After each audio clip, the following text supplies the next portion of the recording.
नमस्कार। आज उत्तर प्रदेश की राजधानी में खरीफ को लेकर आज इस बैठक का आयोजन किया गया, जिसमें प्रदेश भर के किसान, साइंटिस्ट और अधिकारी इकट्ठा हुए।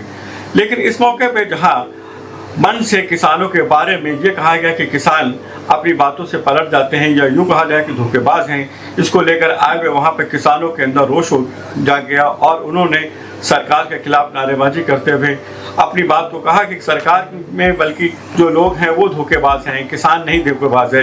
वो तो अपनी उपज की सही कीमत भी नहीं ले पाता है और वो देश को लोगों को आज खाना खिलाने में सक्षम है। और वही वजह है कि देश के लोग, अधिकतर लोग खाना खा के सो रहे हैं, वरना लोग भूखे सोते।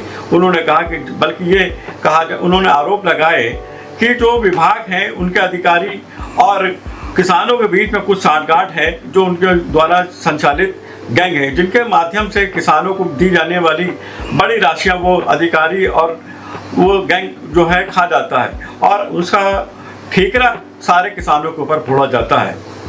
योजनाएं पहुंचती नहीं और जो इनके चहेते और दलाल टाइप के किसान हैं उनको योजनाएं देते हैं। अगर इसकी जांच करा ली जाए तो एक किसान 20-20 बार लाभ पा चुका है, या इनके द्वारा जो इनको कमीशन देते हैं वो उन्हीं के लाभ देते हैं और उसके बाद ये किसानों को धोखेबाज कर रहे हैं। अगर किसान खेती करना छोड़ देगा तो इन IASओ के लड़के भूखों मर जाएंगे। आज किसान है जो अपनी कर्ज लेकर के घाटे की खेती को कर रहा है और समाज को, देश को आत्मनिर्भर बनाए हुए है। मैं ऐसे अधिकारियों का विरोध करता हूँ, माननीय योगी जी से दरखास्त करता हूँ कि ऐसे अधिकारियों को तुरंत सस्पेंड करना चाहिए। आलू की जो सरकार की योजना में मैंने आलू के लिए अपने FPO के लिए जो FA का रजिस्टर सरकार आलू का पैसा जमा किया था 2,04,050 रुपये 17/10/25 को, जो किसी भी कारण से आगरा में आलू नहीं मिल पाया, उसमें 5 अधिकारी सस्पेंड हुए लखनऊ तक और मेरा पैसा आज तक ये वापस नहीं करा रहे हैं। 1 लाख रुपये समझौता करा के 1 लाख रुपये वापस कर दिया था। 25 दिसंबर को हम 1 महीने तक दे देंगे, अभी तक पैसा वापस नहीं हुआ और 6 चक्कर लगा दिए मैंने इनके पास। किसानों को धोखेबाज बैठे, उद्यान विभाग के अधिकारी धोखेबाज है, जो किसान का पैसा खाए हुए बैठे किसान को धोखेबाज बता रहे हैं। जो डायरेक्टर साहब किसानों को बड़ी मंच से धोखेबाज बता रहे हैं, धोखेबाज ये जो किसानों का पैसा धरे बैठे सबूत है मेरे पास, सब कुछ है और इनकी सारी रिपोर्ट इनके खिलाफ है। इनके कर्मचारी उस कर्मचारी को बचा रहे हैं और इनके पास 3-4 चक्कर लगा गया है। रिपोर्ट दिखाई आपको तो जो उत्तर प्रदेश के राज्य खरीफ बैठक हुई, इसमें किन मुद्दों को खास तौर से निकला है?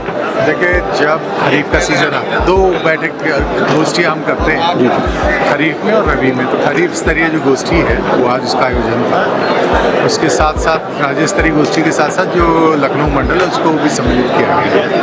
मुख्य रूप से इशू ये रहता है कि किसानों को जो खरीफ के लिए तैयारियां करनी है उसके लिए उनसे एक इंटरेक्शन हो जाए, उनकी समस्याएं यदि कोई हो उनकी जानकारी हो जाए।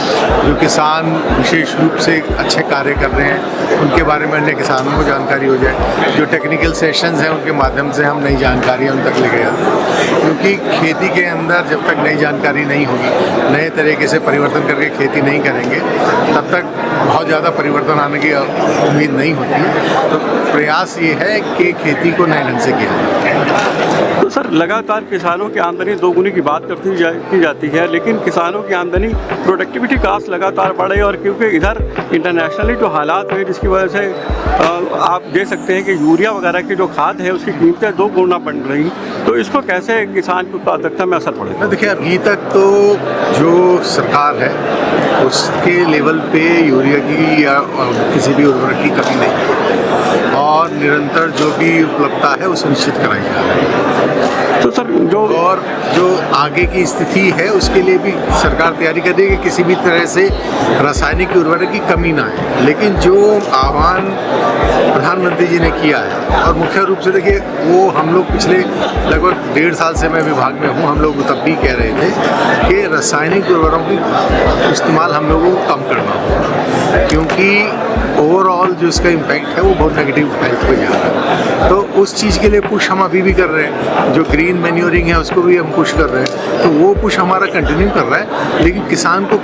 रासायनिक उर्वरक की कमी नहीं होनी है। सर, जो कालाबाजारी होती है पिछले साल भी रही, इस बार भी होने की उम्मीद है और इसको किस तरह से रोकेंगे और इसका क्या रोड मैप होगा? देखिए, मुख्य रूप से ये है कि उर्वरक जो रासायनिक आता है बहुत नियंत्रित रूप में आता है, ऐसा नहीं है कि कोई भी ले लें।